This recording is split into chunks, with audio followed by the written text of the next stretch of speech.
Before we get this podcast started, we want to let you in on a little something. If you shop on Amazon like, I don't know, everybody, instead of going straight to Amazon.com to do your shopping, do your friends at Polititainment a favor. You see, Polititainment.net is an Amazon partner. So here's what that means if you want to shop on Amazon. Instead of going to Amazon.com directly, go to Polititainment.net. You'll see an Amazon banner at the top of the page. You click on that banner, and it takes you to Amazon. You buy stuff like always, but a portion of everything you buy goes to Polititainment. Shop on Amazon and help us grow at the same time. Again, just go to Polititainment.net and click on the Amazon banner at the top of the page. Now, enjoy the show. On this week's episode of According to Me, we are weeks, maybe even days away from the radio host gift that keeps on giving. Plus, the LGBTQ LMNOP community's turning on Caitlyn Jenner already? I agree with something Elijah Cummings said. I know. But we're going to start this week with thoughts and opinions on the GOP debate you're not going to hear anywhere else. Some people have lost their damn mind. That's now, here on According to Me. We the people of the United States, in order to form a more perfect place, but not according to me. We hold these truths to be, all men they are created equally, but not according to me. I'm just a common sense average American dude. I'm a father of four, I'm a husband to my wife, and that's according to me.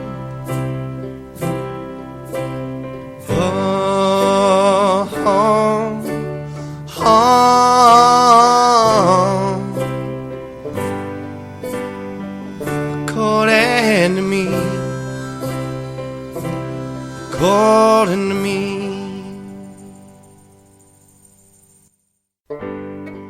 From the Kensington Place Studios, this is According to Me, Barack Obama and John Boehner's second most hated internet radio program. The 2-hour show that lasts 60 minutes. And during the next 60 minutes, sit back, be prepared to be informed, entertained, and possibly offended. As the views and opinions expressed on this show, as they always do, come from the mind of a common-sense, conservative, average American dude with 4 beautiful kids and a wife to match. I think we're about to break them off something. Hamo, what is it we about to do? We're about to break them off something proper. Oh, that's right. And by the way, folks, Fox News is reporting this. This is official. When it comes to your humble host... I am on Twitter. In fact, I can Twitter right now. I am on the Twitter. I'm not going to Twitter right now, but you could Twitter right now. You can Twitter whenever you want to, but you should do that by following me on there, which is at ATM_show. That is at ATM_SHOW, where you get a slice of common sense, conservatism, and ADHD in 140 characters or less. I'm just saying, if you don't follow me at ATM_show, because live tweeting during the GOP debate, lots of good stuff. Shared with you my snarky, smart-ass stuff throughout the night. Got a lot of retweets, got a lot of new followers, so that's a good thing. Join the crowd if you haven't done that yet. Oh, by the way, hey, if you don't like Twitter but you like Facebook, here's a suggestion on what you could write on my wall, like my friend Ethel, for example. Ethel Stuffner just wrote on my wall. Oh, yeah? What'd she say? She says, "Get your wrinkly ass down to bingo this Thursday, biatch." I'm not really a bingo guy, but since you asked me so nicely, Ethel, I may as well go ahead and do that. But of course, you can like the According to Me show on Facebook. Just go to facebook.com/According to Me show. Click like. You're going to get all the stuff I talk about during the program, during the week, as well as show invites and the other stations that you can listen to my show on. Of course, we're live every night, Wednesday night here on K98 Talk, but you can hear the broadcast on other of my favorite affiliates. We have our on Alcon Radio. We're on SHR Media, and that list is growing. So check out the Facebook page. In the meantime, while we're getting the According to Me show website fixed, Facebook page is the best way to be able to check out and listen to my show when it's being played and support the great affiliates that we're a part of. Certainly won't recommend to do that. Again, just like me on Facebook. But when it comes to Facebook, there's 2 things that are really ticking me off. One of which is getting Candy Crush and, all types of game requests, strike it rich casino slots and all that good stuff. The other is tagging me without my permission in every damn political post imaginable. And so you've been warned. I'd unfriend you. That's not how it works. That's not how any of this works. Oh, no. Well, that's how it works. Got bad news for you. And speaking of bad news, if you like Instagram and you like Snapchat and that's your thing, good for you. That's great. As far as me, am I on those? Well, no. And why? I got bronchitis. Ain't nobody got time for that. Yeah, I ain't got time for that. And if this happens to be you, I hate social media. Then don't use the social medias. It's okay. It's all right. Don't have a cow, man. Just send me an email, jason@polititainment.net. Simple, simple, simple, simple.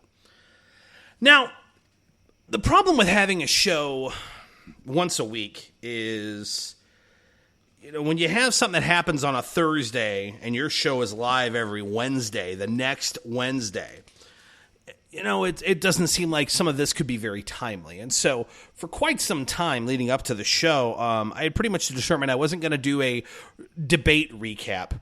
Because you've heard that 1,000 times. You've heard some very big names give you their 2 cents on it. You've heard the vibe on Facebook of what people are saying about this, that, or the other. And so I made it a point, okay, look, I have plenty of other things I could talk about on every, as you know, I run out of time to get in through the material I do in every episode of According to Me. So I got plenty of show prep, plenty of time to fill with other things that are just as topical, just as important. But as more and more people weighed in on the debate, as more and more people gave their thoughts and opinions on it, I realized how incredibly insane most of the responses and most of the reaction to the debate have been. And it's incredibly divided, and people have just lost their mind over this.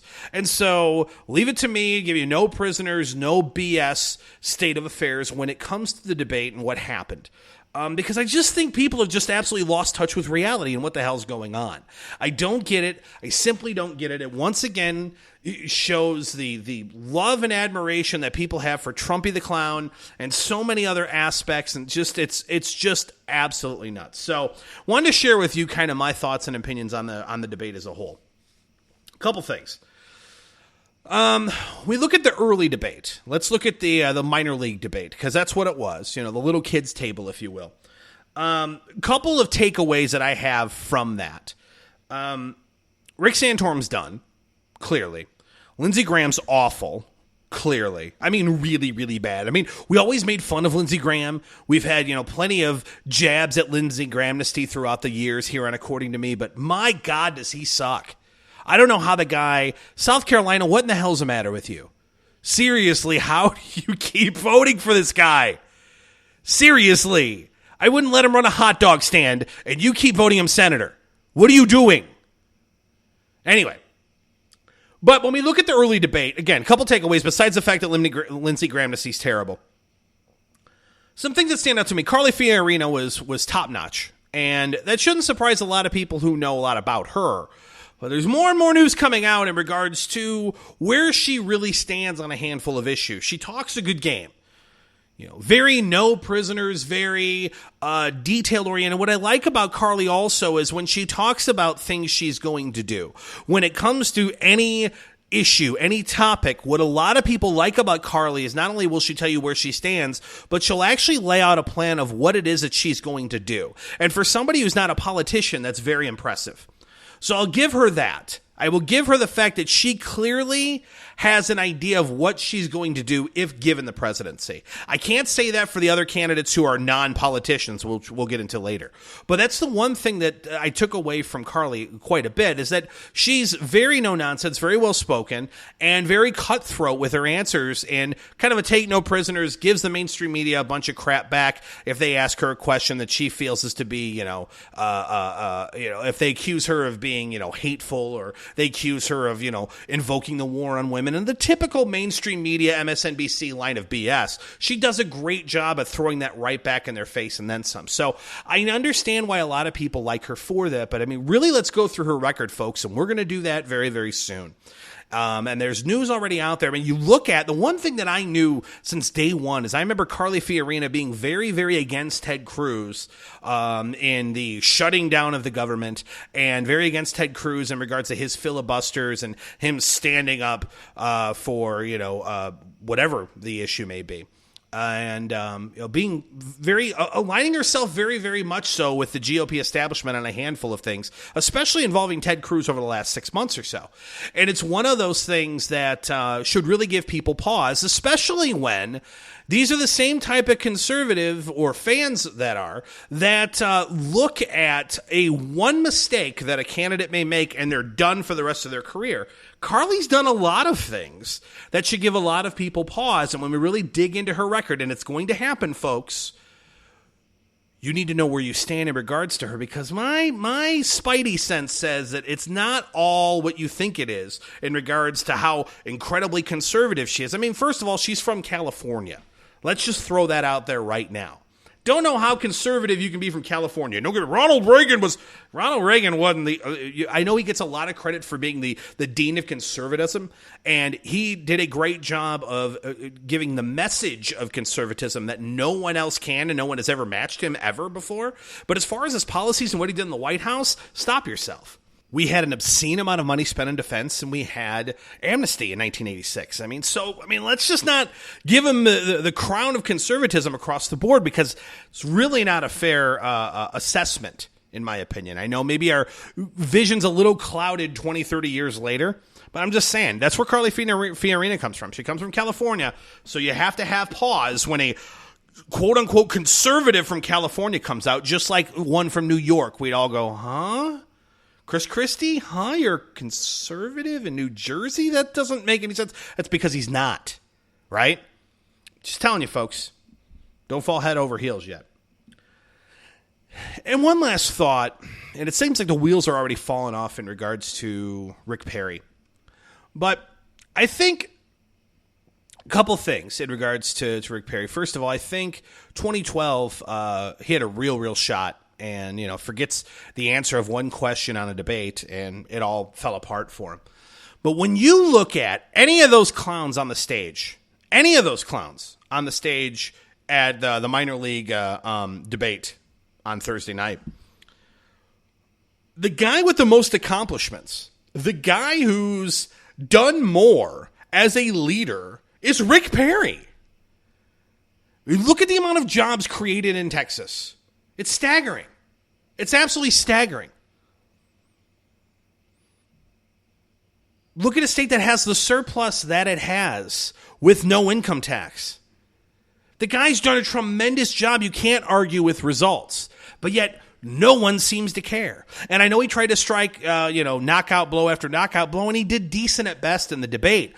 And as the more I listen to Rick Perry, I think the thing that really hurts him more than anything, whether this is fair or not, it's just true, I'm just giving you my thoughts. I think the thing that really hurts Rick Perry is Rick Perry gets up there as a governor of Texas, and it kind of reminds us of someone else who used to be the governor of Texas, in the great state of Texas. And where I'm from, I'm a uniter, not a divider.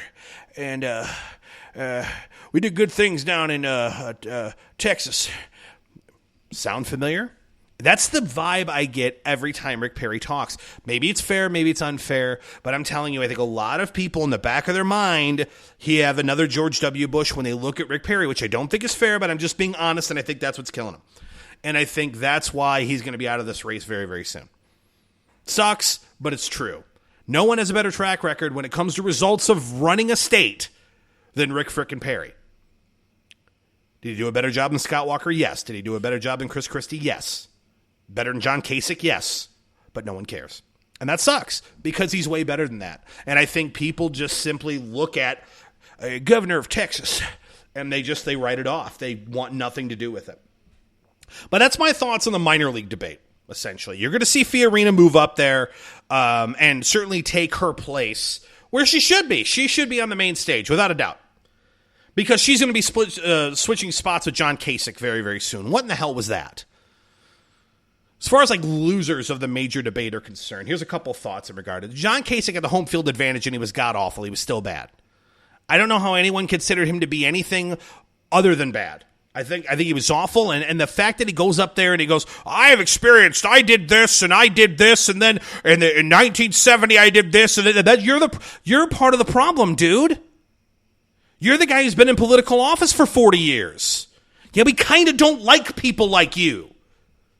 And you're not a conservative. Are you kidding me? The one answer he had about gay marriage was very good. Well done, John Kasich. You're still bad, and there are people in the little kids table that certainly deserve a shot more than you do. Clearly a loser that night. Some don't agree. That's fine. Just telling you like I say it. You look at Jeb! I have to say it that way because there's an exclamation point at his name. But you look at Jeb Bush. Senor Bush? You look at Jeb Bush, and for a guy who's raised millions of dollars and has Karl Rove wetting himself about how great he's going to be, second in the polls, he was bad. He was real bad. I'm my own man. In Florida, they call me Jeb. No shit, really? I thought that was your name. That's impressive. He's just not any good. He's not any good. He had I mean, of course he doesn't talk like that, but he had those kind of answers like, well, in Florida they call me a Jeb. Really? Interesting. So just bad overall. He couldn't answer Common Core very well. His answer on amnesty was poor. He just didn't do enough at all to make anyone go, yep, I could see why he's considered a front runner, other than the fact that he's got a bunch of cash. That's it. The guy's bad. Clearly a loser that night. Just didn't do any good. And then we get into Trumpy the Clown. Because he was a loser that night. I don't care what anyone says. And for the American people, I think those who support Donald Trump could take a dump on national television on the stage, and you'd be like, yeah, woo! It just shows how much he hates the Republican establishment. He took a dump during the debate right on stage. That's what people would say. So it doesn't matter what Trump does. The Trumpy the Clown supporters are going to love him no matter what he says or does. And those who don't like them, like me, are probably going to find our fault in anything that he does. But I'm going to try to be objective here the best I can and just simply give you the facts, or at least opinions based on fact here. I knew if you actually had to ask him questions, not a guy who stands behind a podium during a debate and goes, and we're going to send the Mexicans back. Yeah, I hate those Mexicans. And we're going to build a fence, so they're going to pay for it. Yeah, they're going to pay for a fence. And all this BS that it's a bunch of red meat. And I tweeted this out during the time. I said, I guarantee you all Trump's going to give the audience and people listening tonight is a bunch of red meat that gets a bunch of people to clap, but there's no substance behind it. And I was proven to be correct. There's nothing behind anything he says. And when you actually have him answer a question, he has no answer. Let me give you my impression of a Donald Trump answer. And I'm still trying to work on my impression. You know, as you know, I try to do impressions of people. Trump's taking a little bit of time. But basically, here's what it is. We always lose. I'm a winner. And I want to make America a winner. And I've proven that I can win because I'm successful. And so I'm a winner and America's a loser. So vote for me so I can make a loser a winner. That is his answer on everything. Donald Trump, what do you think of abortion? Well, I can win. I've won before and America will win again. Yay! Donald Trump, what do you think about immigration? Well, I'm a winner, and people in Washington are losers, and they're stupid, and I'm not stupid. I'm clearly smart, because I wouldn't be this successful if I wasn't smart, and so elect me because I'm successful, and I'll make America successful. That is his platform on everything. There's no substance behind anything he says. But then when he actually gets into substance, it's awful. So let me get this straight, Donald. Saying that politicians are stupid and you take advantage of them by giving them money, and then say corporations are making tons of money and have special deals in Washington, and that corporations get all the breaks, including the ones you took advantage of as a company with bankruptcy laws. Did that sum it up pretty well? So look, I give a lot of people a lot of money and they do me favors. Well, that's the problem, Donald. So you're saying that I go to Washington and pay people and they do what I want. Who on the right or left thinks that's a good idea? No one. Who gives you any belief that Donald would not do the same pay-for-play type of situation in the White House? Of course he would. Are you kidding me? Oh, he's got all the money in the world. Why does he do it? Then why does he do it now? Why does he do it now? Now, I will say this. People are taking shots at him for a couple of things, and I will defend Donald Trump for a couple of things. Him raising his hand in the beginning saying he will pledge he's not going to run third party, I would have raised my hand as well. Without a doubt. And I'm surprised Rand Paul didn't, quite frankly. But we're faulting Donald Trump for raising his hand? Raising his hand over what? The fact that he promises he's not going to run third party? Well, if Jeb Bush is the nominee, are you going to sit there and go, yep, go Jeb? Because I've told you, folks, I will say this now, I will say this again, and I will say this all the way up until 2016. If Jeb Bush happens to be the candidate, and so help me God if that happens, I'm voting Jim Beam for president. If it's Bush, Clinton, I'm voting Jim Beam. And if you don't like it, piss off. Because I'm tired of giving the GOP establishment my vote time and time again. And don't give me this line of crap. Well, Hillary's going to be worse. You're right. Hillary is worse. Not by much. Not by enough for me to sell out and give my vote to the rhino. To give my vote to the people who are traveling progressive big government style, just in a moped instead of a Porsche. It's still the same direction, and it's going the wrong way, and it's both big government, and it's both bad. One's just quicker than the other. One's a microwave, one's a toaster oven. Same damn thing. Doesn't really matter. I'm not going to do it. So if I were running for president and I was asked that question, I would raise my hand with pride. So Donald, kudos. Now you will run third party because you're an egomaniac. I will run third party because I don't want Jeb Bush or a Mike Huckabee or a Chris Christie to actually be the nominee. And if they are, then yeah, I'm going to go after those guys. And if it causes Hillary Clinton the win, oh well, considering what was our alternative? Mike Huckabee? You're going to be happy with that one? Sure you are. It's going to work just fine. Or Senor Bush? You're going to do that? I'm not. So I have no problem with him raising his hand. I know a lot of people lost their mind over it. I have no issue with that. But it really bothers me that Trumpy the Clown and all of his defenders have just gone nuts against Fox News. This was a Trump witch hunt. They were going after Trump. Look, they were exposing a fraud of a candidate, first of all. But if you really want to go down those lines, let me go with you, okay? In my hand are the questions asked of all the candidates. See, here's the thing. Donald Trump was asked tough questions. So was everyone else. Was no one paying attention other than the questions that were asked to Donald Trump?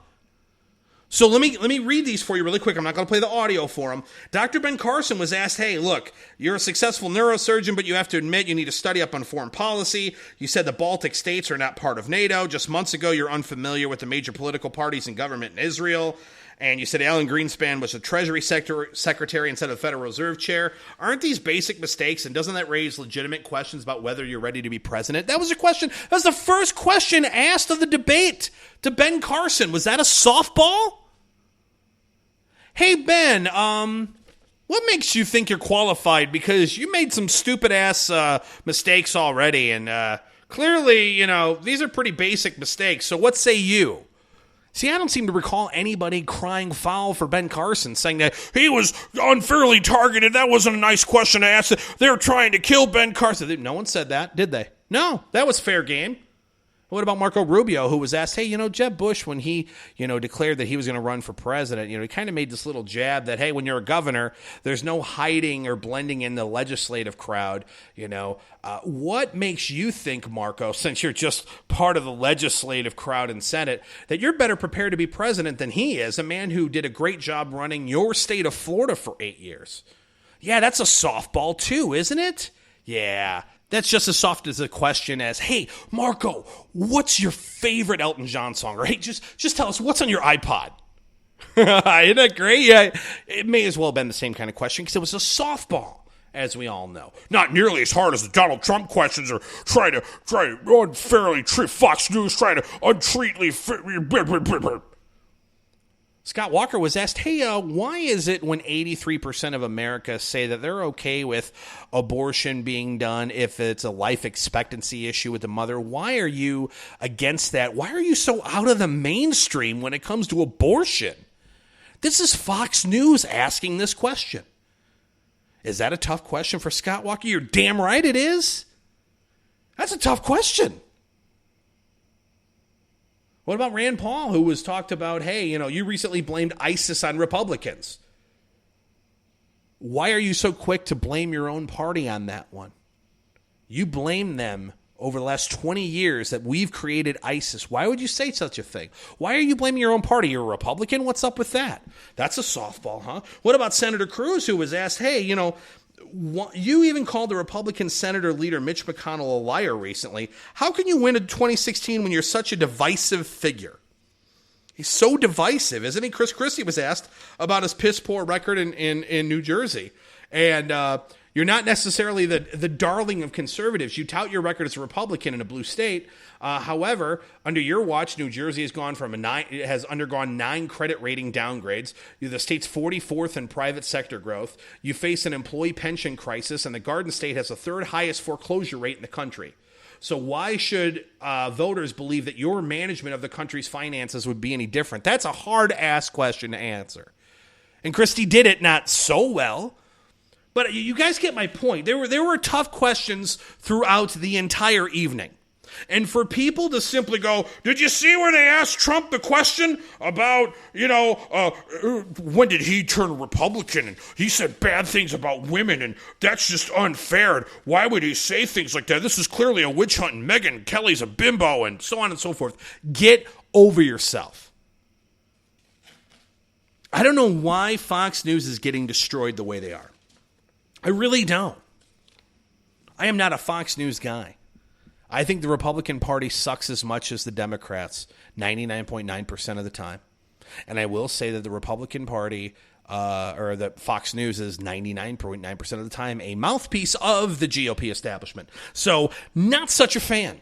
There's certain things I like about them, but that's about it. I don't watch O'Reilly. I don't watch Hannity. I don't watch Greta. I don't watch Megyn Kelly. I don't watch Fox News. I just don't. It's not my thing. Just not my thing. But that was a great debate. Say what you will, and people are like, that wasn't a debate. Well, whatever it was, you had 2 hours to allow 10 people to talk. And yet in that 2 hours, I got a chance to know a decent amount about every single person. That's not easy to do. This wasn't a debate. Well, there's 10 people on the stage. What do you expect? I think all of those questions, every single question that was asked of every candidate was a fair critique that you or I would want those questions asked anyway. You know it and I know it. I would have asked Donald Trump. So you say you're going to build a fence and you're going to make Mexico pay for it. And go. And he's going to stumble and sound like a moron like he did on the O'Reilly Factor, but that's the kind of stuff that you need to answer for, Donald, and you can't. And you know you can't. And because he can't, what he could have done after the debate is gone, look, hey, let me make it very clear because I only had a minute to speak. Here's what I would do in regards to the situation. I know that's a fair question Megyn Kelly asked me in regards to women. Here's how I'm going to address that. And there's an easy way he could have done it. You know what? As a guy who's on TV, as a guy who's out in Twitter, as a guy who's a businessman, I could say those things. Probably not very presidential for me to say something like that. Now, I will say that political correctness is absolute BS, and I try to fight it in my organization, and I think our country has become a victim of being overly politically correct, and that's something that I will change as president because I believe it's what's killing our country. But I will say that even as president, there are some lines you probably shouldn't cross, and I've probably said some things over the years that I shouldn't have said. Simple way to do it. You still sound like you have courage, Donald, but you address it as a dignified, decent human being. Instead, you go on the offense and you say even worse things about not only Rosie O'Donnell, which bravo for you, I don't care. But then you go after Megyn Kelly and call her a bimbo and say that she's bleeding out of well, who knows what. You know what that meant, Donald, and don't try to backtrack. It's just unbelievable. This guy's such a clown, folks, and why he is still in the lead. Anyway, as far as the meh category of people are always like, yeah, okay, whatever. Scott Walker. Some people considered him a winner. Some people said, hey, look, as long as he doesn't look like a jackass, he won. I disagree. I think he was, Nothing made me say, hey, nice answer, Scott. That was good. Nothing. It was decent at best. And when we have as many great candidates as we do out there, you can't be meh. And that's what he was. This is the best lineup of folks who have run for the Republican Party nomination for the 2016 election in my adult life and possibly of all time. Look at the people assembled on that stage last Thursday. This is the best group of folks you'll ever see, or that we've ever seen. And you can't, in my opinion, go on the stage and be, meh. Speaking of, Rand Paul. You know how I feel about Rand. I believe he's a dark horse. I believe he's really good, especially his foreign policy, even though most feel that's his weakness. I think it's his strength. But he came off to me like a red ass. He really did. He was, stop shouting, Rand. Stop. I agree, I get a little animated on the show here too, but stop. It's like you were yelling the entire debate, dude. And your hug line just came off as like a cheap attack. Look, I hate Chris Christie cream. You guys know that. But it just seemed like it was like, okay, as soon as Chris Christie says something, here's the line I'm going to use. And it just seemed cheap, and it seemed rehearsed, and it seemed bad. And Rand, you're better than that, dude. Speaking of meh, and speaking of Chris Christie, he's next. You know, I get the person I don't think who pays a lot of attention probably thought he did well. But his answer on the NSA and the Fourth Amendment, it just shows he's not a constitutional conservative, period.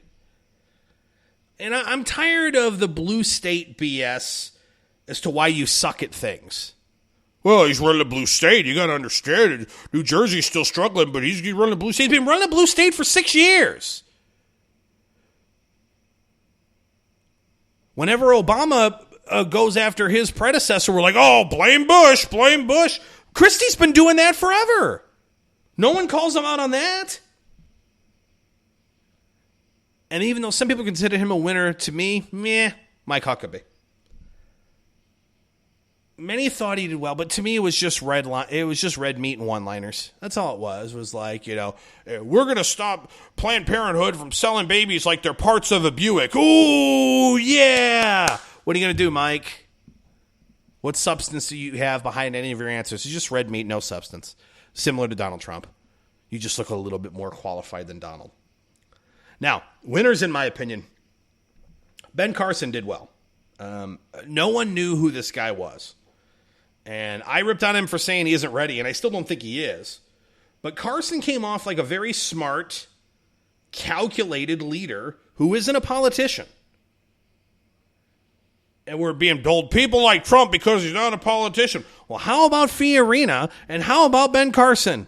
Because they're not politicians either, and I take them every single day of the week over Donald Trump. Another winner, Ted Cruz. Ted Cruz did great. I know some people thought he felt flat. He had the highest rated answer amongst the a panel of voters who were listening to it when he talked about ISIS. I thought he was outstanding. He's now gone second up in the polls behind Trump now. Made a huge surge. He's now second behind Donald. Did an incredibly good job. Here's a guy that some people were afraid he wouldn't even make the cut of the first debate. Now he's second. Why? Because he was really, really good. And the guy, in my opinion, who was a flipping rock star, and in my opinion won the debate, was Marco Rubio.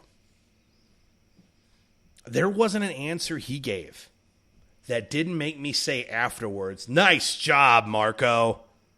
And ask my wife and ask my friends. I was commenting, I was like talking like it was sports on television. Like I was like, hey, get the ball, that kind of. That's what I was doing on the debate. I'm sure many of you were too. But in my mind, it's not a matter of if, it's a matter of when this guy's president.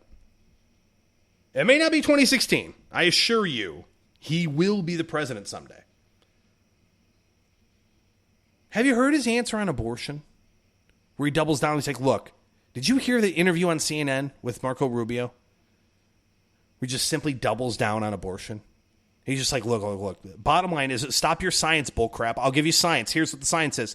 At conception, it's a life. You know this and I know this, because it doesn't turn into a plant. It doesn't turn into a donkey. It turns into a human being. So at conception, it's a life. Stop it.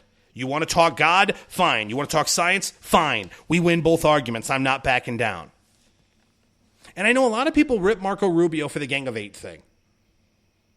He was in the Gang of Eight, Chuck Schumer recruited him, and conservatives lost their mind on Rubio, and rightfully so. I get it.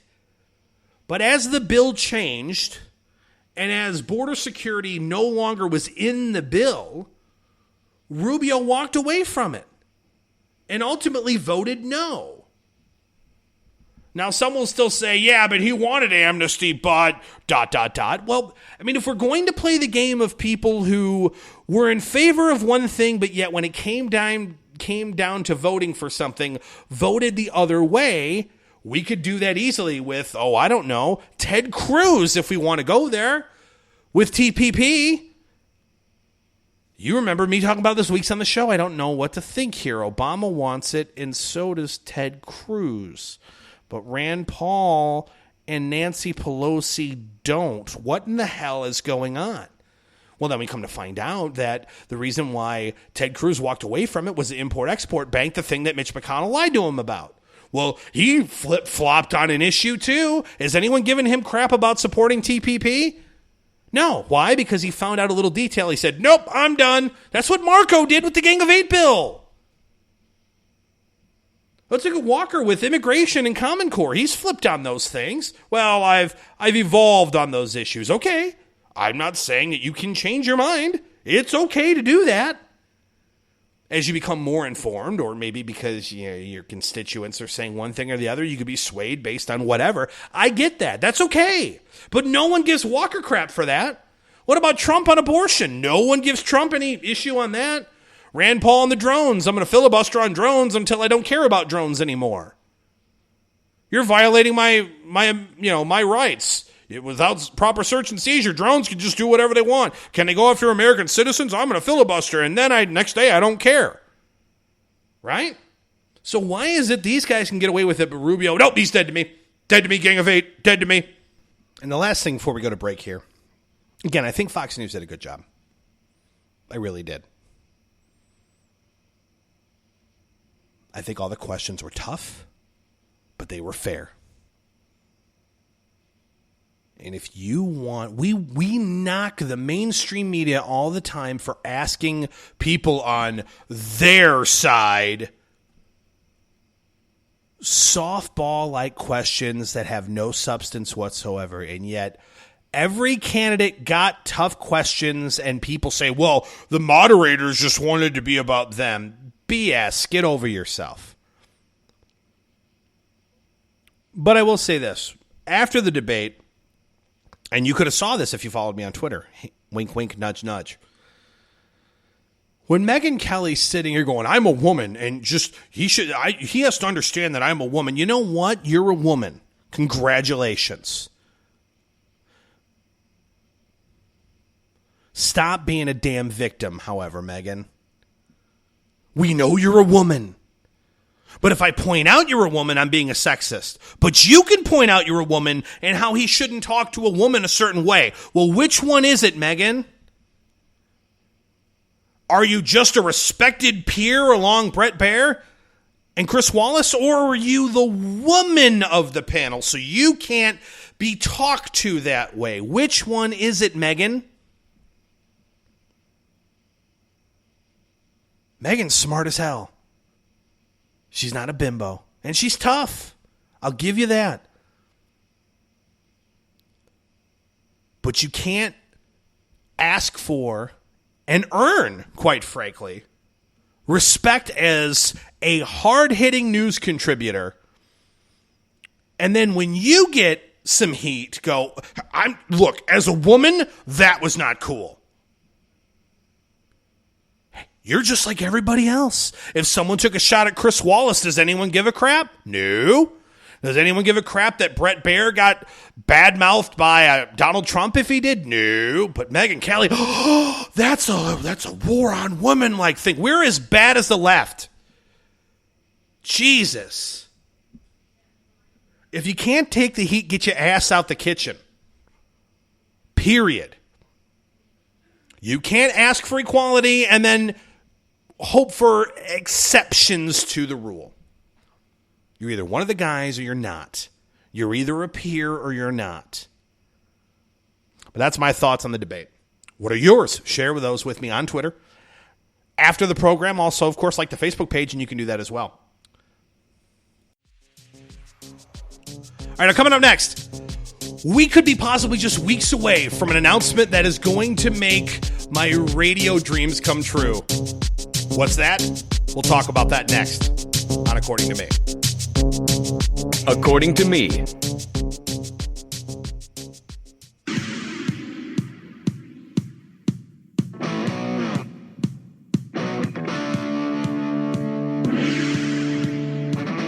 When I got to work as Secretary of State, I opted for convenience to use my personal email account, which was allowed by the State Department, because I thought it would be easier to carry just one device for my work and for my personal emails instead of two.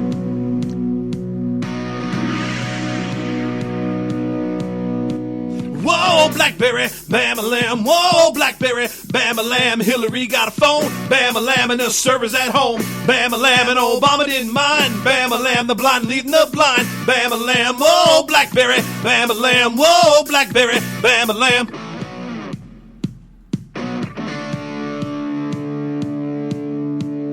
There are different rules governing the White House than there are governing the rest of the executive branch. I feel that I went above and beyond what I was requested to do. And again, those will be out in the public domain, and people will be able to judge for themselves. Whoa, BlackBerry, Bam-a-lam. Whoa, BlackBerry, Bam-a-lam. She must think we're high. Bam-a-lam, she really knows how to lie. Bam-a-lam, and what's the matter with her? Bam-a-lam, her phone ain't secure. Bam-a-lam, whoa, BlackBerry, Bam-a-lam. Whoa, BlackBerry, Bam-a-lam.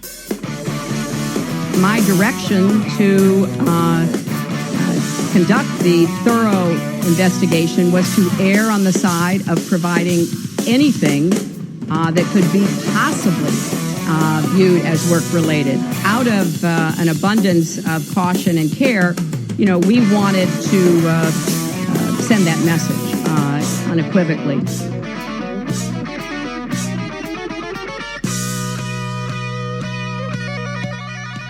Whoa, BlackBerry, Bam-a-lam. Whoa, BlackBerry, Bam-a-lam. The whole Clinton fam, Bam-a-lam. You know they don't give a damn. Bam-a-lam, and Bill doesn't email. Bam-a-lam, just like he didn't inhale. Bam-a-lam. Whoa, BlackBerry, Bam-a-lam. Whoa, BlackBerry, Bam-a-lam. What difference at this point does it make?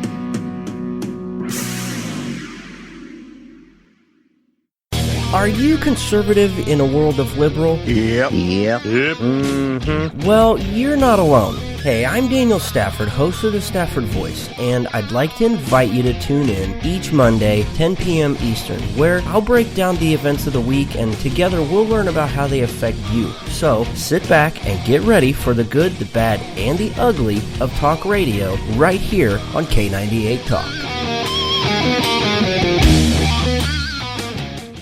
They ask me all the time, what is your favorite this? What is your favorite that? What's your favorite that? Whatever. And at one time, what is your favorite word? And I said, my favorite word, that is really easy. My favorite word is the word. Is the word. Well, everybody knows her favorite word. I want a word, Pelosi's favorite word. I want a word. The word is the word. I want a word, Pelosi's favorite word. I want a word. Word is the word. I want a word. Nancy's favorite word. I want a word. What word's the word? I want a word. Pelosi's favorite word. I want a word. What word? I want a word. Pelosi's favorite word. Well, don't you know about the word? Well, Nancy Pelosi's favorite word is the word. I want a word. What word's the word? I want a word.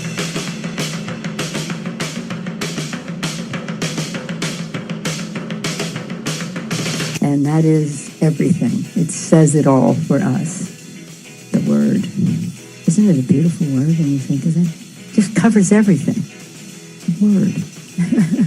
Fill it in with anything you want, but of course we know it means the word.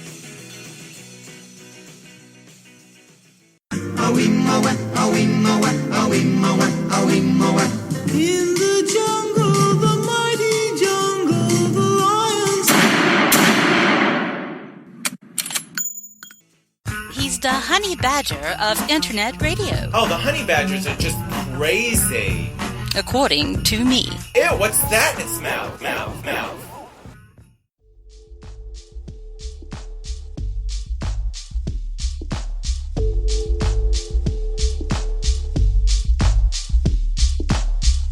Common sense conservatism and ADHD.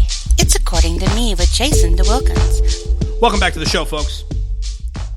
You know, when you prepare for a show every single week, there are certain weeks, as you know, on the 2-hour show here that lasts 60 minutes, that stuff just, man, I got more stuff that I could ever even talk about. And then there's other weeks where you're like, man, I'm struggling to fill an hour with stuff. And now, my radio host dreams may soon come true. I feel like I'm in like an episode of, I'm like in Willy Wonka, where I'm like, and I've got a golden ticket, and here's the golden ticket. Draft Biden movement gains a big supporter. That's right, folks. Joining Hillary Clinton, Bernie Sanders, and Martin O'Malley soon might be Joe Biden. Top political aide to Vice President Joe Biden's late son joined the super PAC, working to recruit the elder Biden to run for president on Sunday, leading to more credibility in the midst of fresh signs that the vice president's aides are taking a close look at a 2016 campaign. On top of that, you also look at what they're now doing, which is really trying to kind of take a stab at people who are typical donors on the left who have yet to commit to Hillary and see what their thoughts are on Hillary, because they are likely to throw their head into the ring. Now, I will say this because I want to have some class here. It also could be that Joe Biden may run because one of the dying wishes of his son, Beau, before he passed away, which is, Dad, you need to run for president. And unlike most absolute classless douchebags on Twitter, I'm not going to relish in the fact that anyone, whether you like them or not politically, or even like them as a person, to have a son die and to celebrate that makes you a shameful, shameful human being. But to turn a deaf ear to the throng of support that you have, Joe Biden, and to not fulfill the dying wish of your son, I think is selfish of you. And you also need to think of the radio hosts such as myself who will have countless hours and hours and hours of material for the next at least year-ish, if not more. You have to run for president, Joe, because we need more moments like this.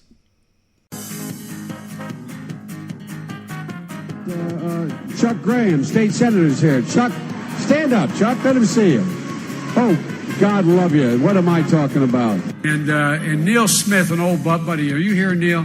Neil, I miss you, man. I miss you. Now is the time to heed the timeless advice from Teddy Roosevelt. Speak softly and carry a big stick. End of quote. I promise you, the president has a big stick. I promise you. I mean, you got the first sort of mainstream African American who is articulate and bright and clean and a nice looking guy. I mean, that's a storybook, man. In Delaware, the largest growth in population is Indian Americans moving from India. You cannot go to a 7-Eleven or a Dunkin' Donuts unless you have a slight Indian accent. It's a fully, I'm not joking. Oh, gigantic. Gigantic. So, Jill, if there's ever a problem, just walk out on the balcony here or walk out, put that double-barrel shotgun and fire 2 blasts outside the house. Is there anything to report? Successful dump. Dropped everything at the dump. It all worked out. And by the way, I got a second load. Guys coming. Anybody wants to help me unload? It happens to be, as Barack says, a 3-letter word. Jobs. J-O-B-S. Jobs. So let me say it again. Thank you, Terry. And thank you, Dr. Pepper. And thank you, Chancellor, or Dr. Paper. And thank you, Chancellor. The Taoiseach knows a lot about it. His mom lived in Long Island for 10 years or so. God rest her soul. And although your mom's still alive as your dad passed. I got to get this straight. There's an old Irish proverb, as some of you know, that I heard my grandfather use, but never really applied to me before. He said, it goes, "A silent mouth is sweet to hear." Well, I'm going to yield to that proverb. See, Joe, that is why you need to run. America needs more material to laugh at you at. And I need more material for my show. People around the world need this in their lives. At a time in which there's so much turmoil in our world with the Iran deal and ISIS spreading and all of the threats of terrorism and China and our economy and all these things that are happening, to know that Joe Biden is going to run for president just should make us all chuckle just a bit and give us that just brief moment of joy that we need in our lives. Something America needs, Joe. Run, Joe, run.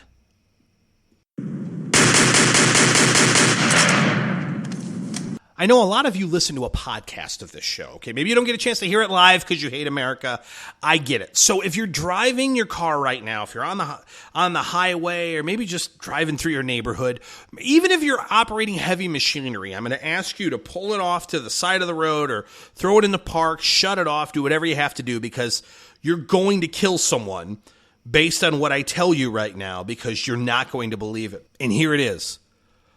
Elijah Cummings said something that not only makes sense, but is 100% true.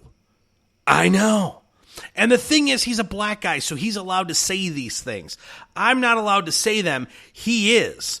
Because when he's from Maryland and he's in Baltimore, he can be outraged over what's happening in Baltimore and say things like this. I said it before and I'll say it again. The police need the community and the community need the police. There's no way that these murders can be solved unless we have the cooperation of the public. And I've stopped by here to beg the public to cooperate with the police, because if it's not, when you stand back and don't do anything, all you do is allow a murderer to go out there and do it again. Another thing that has been bothering me a lot is I hear over and over and over again, Black Lives Matter. Black Lives Matter, and they do matter. But black lives also have to matter to black people. And we know over and over again, a lot of the victims of these crimes are African American, and we know a lot of the perpetrators are African American. And I would say to those who care, understand the only people who are doing pretty good now are the morticians. They're the only ones. And I say that we are a city that is better than that.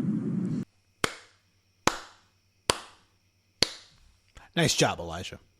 What you said is absolutely true, and it's really a shame what's happened in Baghdad to more now, because that's what the city has become.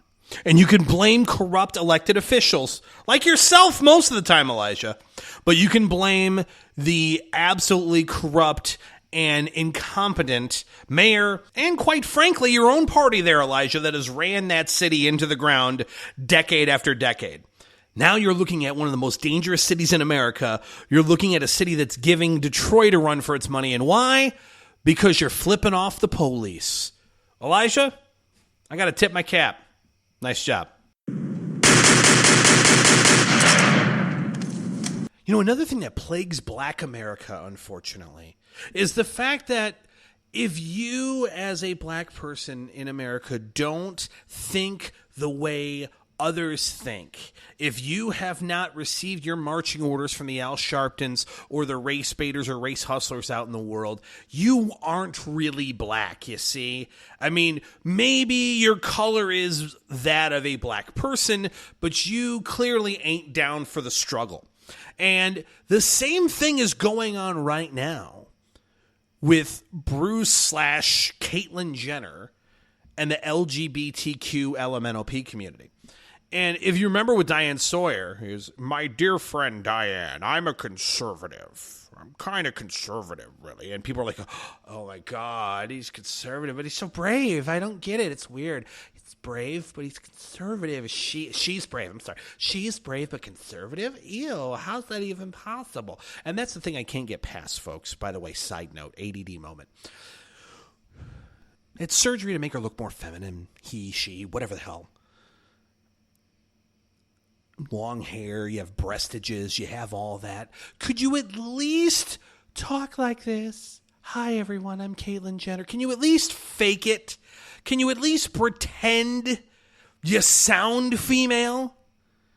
That's the part that's worse than all of it. Hi, I'm Kate. Welcome to my show, where I talk about what it's like to be a female.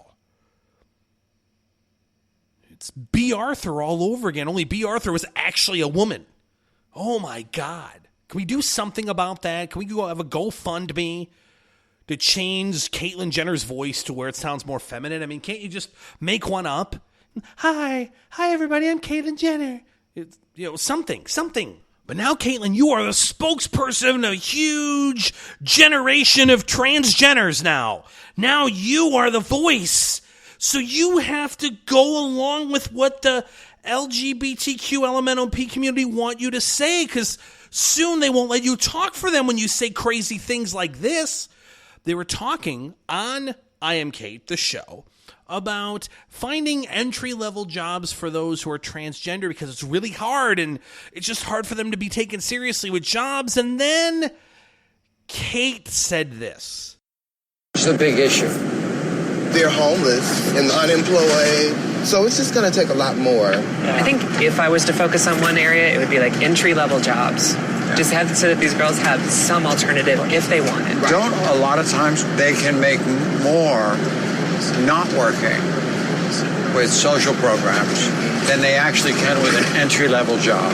I'd say the great majority of people who are getting help because they need help. But you don't want people to get totally dependent on it. That's when they get in trouble. Why should I work? And I got a few bucks. I got my room paid for. Now I'm worried. Caitlyn has every right to be just as conservative as she chooses, but many transgender men and women need social programs to survive, and that's nothing to be ashamed of. Living in the bubble is an impediment to understanding other people. If Kate's going to be a spokesperson for our community, this is something she's going to have to understand. So who was the voice at the end of that clip you just heard? That would be this week's Asshat of the Week.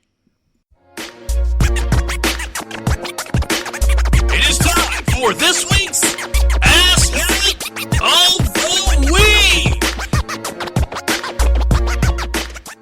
In case you missed the audio, let me read it for you again.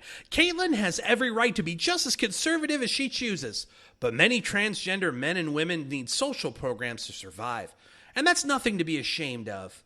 Living in the bubble is an impediment to understanding other people. Kate's going to be a spokesperson for the community, and this is something she's going to have to understand.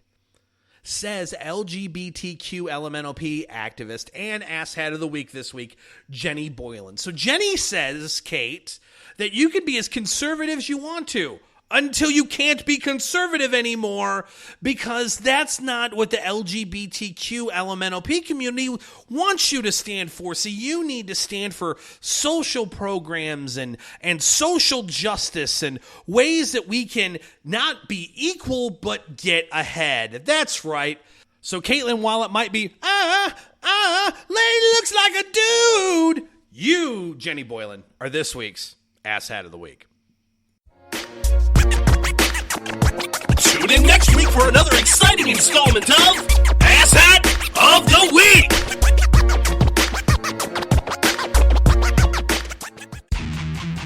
That's going to put the finishing touches on this week's episode of According to Me. Thank you so much for listening to the show. Again, follow me on Twitter at ATM_show. That is at ATM_SHOW. Also like the Facebook page, Facebook.com/According to Me Show. Click like.